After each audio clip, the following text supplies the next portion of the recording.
Hello, I'm the regular columnist with ThePrint, and my name is Amana Begam Ansari. So once again, I'm here to discuss my article I have written for this week. And this week, I have covered the topic of Al Jazeera and their hypocrisy. We have been seeing a lot of stuff around their hypocrisy, and there has been a lot of questions on the loyalty of Al Jazeera, where it lies. Does it lies with really freedom of speech and authentic journalism, or does it lies to the founder of it? Though they claim to be to have a freedom of editorial, however, when we see their way of journalism, we can clearly see that they use a lot of political correctness in their article, the way they give platform to the opinion pieces, to questions all other countries apart from the Qatar, because this is the Qatar funded media. So it is very understandable why they are doing it. However, claiming to be free of any bias there fails. And you can see, if we talk about the human right, where does Qatar stand? We know that they do not have the gender right the way we can see in Western world or even in India. Neither do they have a homosexual right, and they have a lot of restriction when it comes to, and even they sent jail to two Norwegian journalists just because they were trying to cover the human right situation of migrant worker there.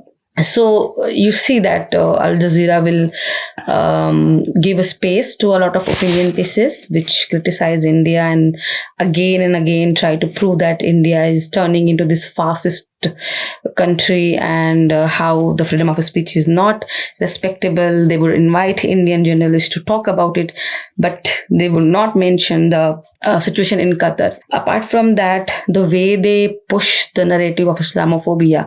Yes, we have a problem of Muslim phobia and Islamophobia, and we can discuss that. But when we see them and their article, for example, they carried this article that Tunisia has an internalized Islamophobia, a Muslim majority country, because they put restriction on certain activities during the COVID lockdown.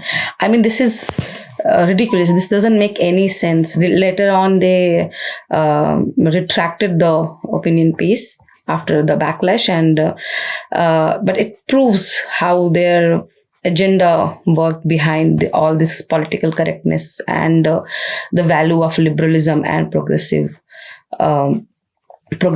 And apart from that, Al Jazeera has a different platform.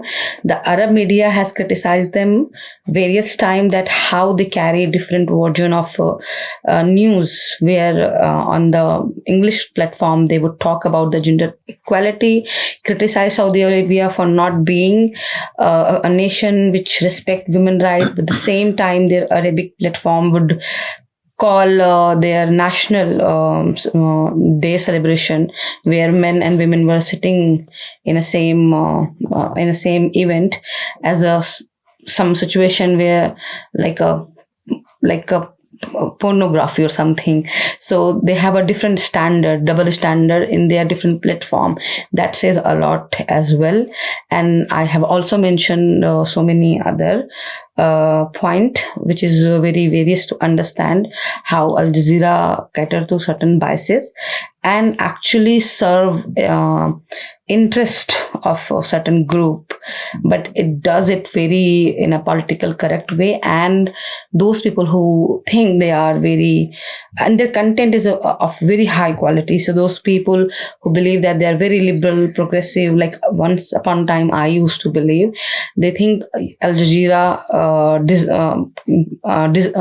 deliver the kind of news which is very high in content and without any bias, but that is not the case. They are serving one interest of a group in the garb of all those human right voices, and under the garb of being progressive, liberal, using political correctness, correct language. Also, they have in the past shown anti-Semitism, Semitic sentiment as well. I have mentioned about those incidents. Please go and read my article. Thank you.